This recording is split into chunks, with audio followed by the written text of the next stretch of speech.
All right, the camera is now live. All right, Chris Hurst. Chris Hurst. Why did I say Chris? I don't know. Oh, well, we Tired. Yeah, it has been a long day. All right, let's start over. Cliff Hurst, I want to say thank you for taking a few minutes with Granite Rock. And we're here for a specific reason. You had reached out to me, actually one of your campaign workers reached out to me and talked to me for a little bit, and then you called me last week. Turns out you're trying to do something, aren't you? Yes. Yes, I'm running for vice chair of the state Republican committee. Why? Why would you think in this time of turmoil that you should be the person to be the vice chair? Well, actually, I was attending a meeting. Governor Bob McDonald from Virginia was doing a fundraiser for the Senate PAC. And I looked around the room and I saw the people that weren't there. People that had worked very hard and done great work for the state, and they were not there, and I was very sad. And I'll interject to put this into context. This was just after Jack Kimball had resigned from being the chair of the NHGOP. That's correct. And who were all these people that didn't show up? Well, the people that I saw that weren't there, one of them was Jack, one of them Jerry and Sue DeLamus, Jeff Chester, a lot of people from the Tea Party, and I felt like they needed to be included. Well, certainly as being a Tea Party type person, a grassroots type person, I appreciate those words. And certainly it has been demoralizing for the last couple of few months for people not to be involved that were really doing a lot of work. What is it that you think that you bring to the table that will be able to allow you or help you attract those folks to help, not necessarily with the GOP, but at least certainly the candidates that the GOP could be proud of? Well, all my life, it seems like I've been involved in various areas of helping people. And I love people, I care a lot about people, and I believe that each of us has different gifts and abilities to do certain things well, and we need everyone in the party to really make the party strong, to get the job done. We need everybody. Well, certainly, I know that when a lot of people, when they say I love people, sometimes it's a throwaway line, but with you, it's not, because of some of your past. You have been a military chaplain, correct? That's correct. And actually trying to help those that are in discomfort. So it's something that you have had a lot of time at working at and doing. Can you explain a little bit about that? Because when I heard the story, it really, I thought it was something that I think you need to talk about a little bit more, because I'm not so sure a lot of people know that. Well, actually, I was drafted into the military during the time of the Vietnam buildup. And when I graduated from my advanced training, my orders were for Europe rather than for Vietnam. 95% of our graduating group went to Vietnam, and I went to Europe. And when I got there, my wife and I lived in with our commander's children, because his wife was in the hospital dying from cancer. And during the process, she passed away. And the commander said to me, "Hurst, I think you would make a great chaplain. Most of our chaplains are going to Vietnam, and we have no chaplains here." But I said to him, I really am not a military person. And so it wasn't long after that, he invited me back to meet with him. And he said, "We can give you a European discharge. I have a friend who runs a seminary in Switzerland." And so eventually we made a decision and packed up our Volkswagen Beetle and put our trunk on top and down through the Black Forest to Switzerland. And I hadn't been at the seminary very long when I got a phone call, and it was Colonel Cavender. And he said our chaplain that was going to come to the Landstuhl Medical Center isn't going to be able to come. We need you. And I said, "I'm not ready." And he said, "Hurst, you're ready." And so that was the beginning of the process of serving as a chaplain, which I did for some time. But it was just that one time in my life. When I came back, I really wanted not to be a different person, but not have the title of a chaplain or a pastor, but to be a person in the community that would be there to help others. In fact, during that time, it was really a tough time for our nation because it was the Vietnam War that was tearing us apart. The racial situation in our country was very bad. And this black woman came and sang in the chapel, and she sang the song, "If I can help somebody as I go my way, then my living shall not be in vain." And I knew it, but I really, that just hit me at that point, that this was my life, was to help other people. Well, certainly a lot of people will look at politics and go, a pastor, a chaplain, getting involved in politics. Yet, certainly we can look at Mike Huckabee as being one who made that transition. So with that background, what is it that you have brought to the table so far? Before running this, what have you done in politics that you bring to the table that would help in being the vice chair if you are so elected for the NHGOP? Okay, well, in '03, Ray Wazorek, who's now our governor's counselor, came to me and he said, "Cliff, the city committee is in trouble, and I think you could help change it." And so he nominated me, and I was elected. It was a very rough year, and there was an opposition group formed against me in the Republican committee. And after that year, I was really not looking forward to another year. And I said to Ray Wazorek in the end of that year, I said to him, I've done my year. And he said, "Cliff, you've talked about electing a Republican mayor, and if you aren't here, we won't do it." So I stayed on another year. We had a wonderful year where we elected Frank Ginta, the mayor of Manchester, and Karl Rove, at a time when he thought he might be indicted, was here to speak. And I had the opportunity to meet him. He came over and he said, "You're Cliff Hurst.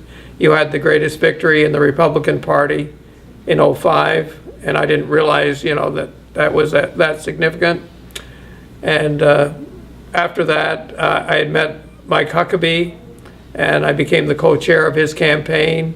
And we had a wonderful experience. Out of 13 candidates, we came in third in New Hampshire without any money or a lot of staff. And then after that, I was very ill during that time, towards the end of it, but I didn't want to stop the campaign because I knew that it was important for me as the co-chair of the campaign to be there. But I went into the hospital soon after the campaign ended and had surgery for cancer. Of course, now I'm very healthy and really doing great. And then in '10, I saw that I needed to come back and help the party again here in Manchester, and became chair again. How come? Because I felt like there wasn't the energy there. They were having a Lincoln Reagan dinner, and they decided not to have it because there wasn't enough interest. And we came back, and I had an excellent committee that worked very hard with me, and we involved over 1,000 people that year in the committee. We had a candidate fair where we devised a button as the ticket, and we had over 500 people there and raised over $11,000 at that event. So I think I've proven that I can put a team together and we can be effective. In fact, we went from about 7 reps to over 30 reps, and saw a big change in effectiveness of what we were able to do. And so there's actually 3 reasons that I'm running. One is party unity, to bring people together, to strengthen the party. Second is to strengthen the committees, because I think local committees are really the key to our party.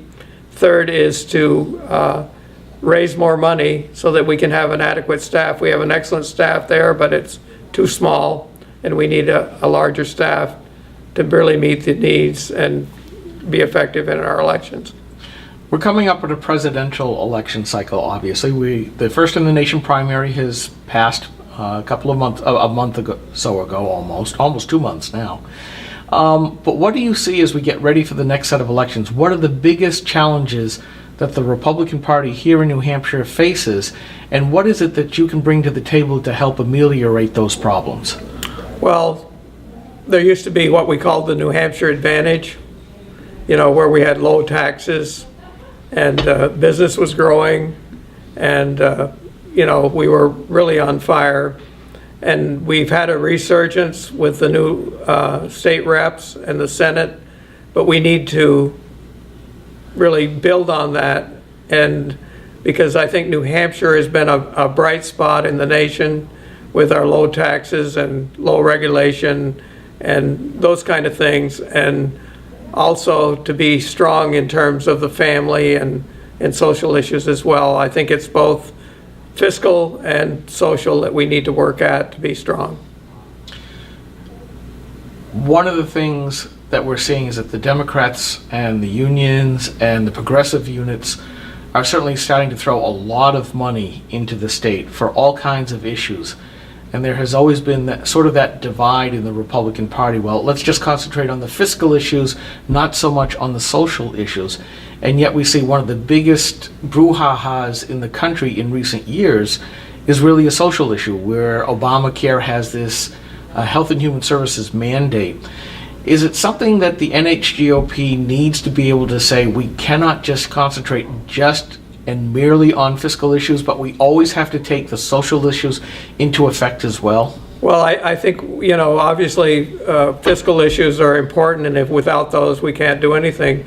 But if we don't have strong families and character matters, and we've got to be strong, and have an integrity. These things really matter. If we look back at the early days of our nation and the great models of men like John Adams and some of these people who are just of such strong character, and I think those are the kinds of people that we need in government today, because I remember one senator especially telling me that when a lot of people go down to Washington, they go with good intentions, but if they don't have strong character, soon they, are taken with the money that's available, and they kind of lose their vision and lose their direction. And I think it starts at the local level, and we have to be a model here in New Hampshire. Okay, a couple more questions, and then we'll be done. I know I did ask for a few minutes of your time. We're starting to run a little bit long, but that seems to always be the way with me. I always have more questions. Certainly the Republicans pushed the budget numbers down this year because they were faced with anywhere from $600 to $1 billion in the hole in the annual or the biannual budget. And yet, when you look at how much the federal subsidies are, there's still a big hole there, because at some point the feds aren't going to be able to ante up that money. What role do you think the Republican Party should be playing in that upcoming argument? We do have what I consider the best motto in the country, live free or die, versus live free and be dependent. And do you think we're going to see more tough times coming up with the Democrats coming after the Republicans and saying, look at you mean, cold-hearted, flint-souled people, you have to help people? What do you think the Republican response should be to that? Well, I think the greatest way that you can help people is to teach them responsibility and be self-dependent, because a large government giving people things destroys a person's value and self-esteem and self-worth. And by working, I think work is one of the most wonderful things, and to teach people to be responsible and take on a lot of these things and not let, turn it to the government, because I think that destroys a person when that happens. Okay, I'm going to ask two more questions because I just thought of one more, Cliff.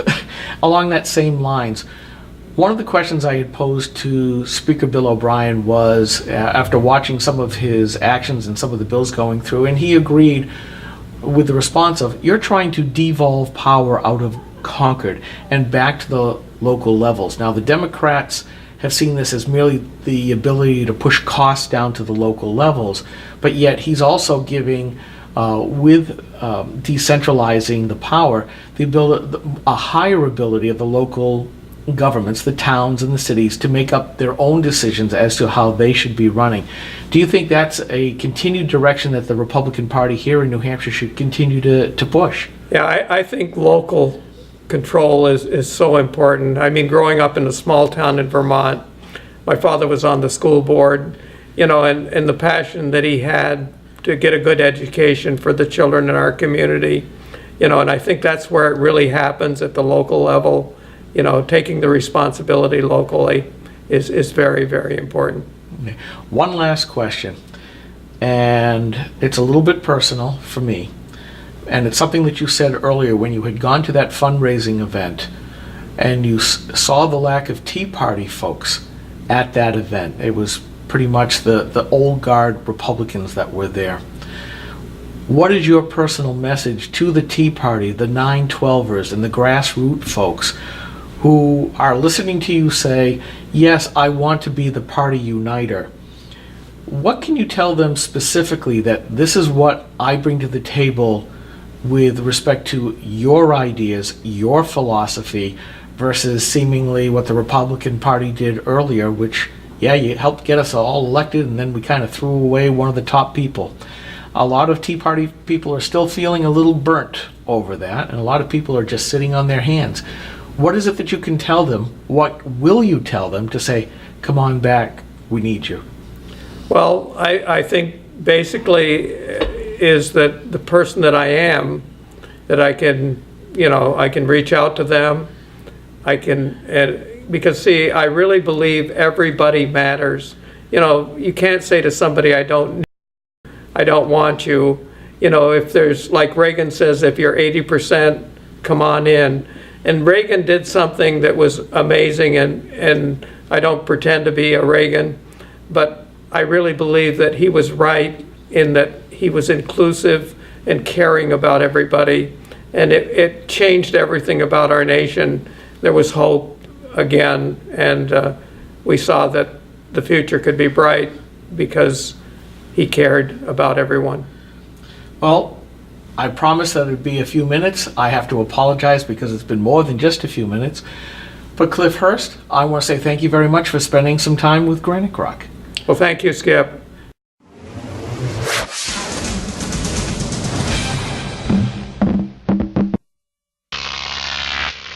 Croc TV.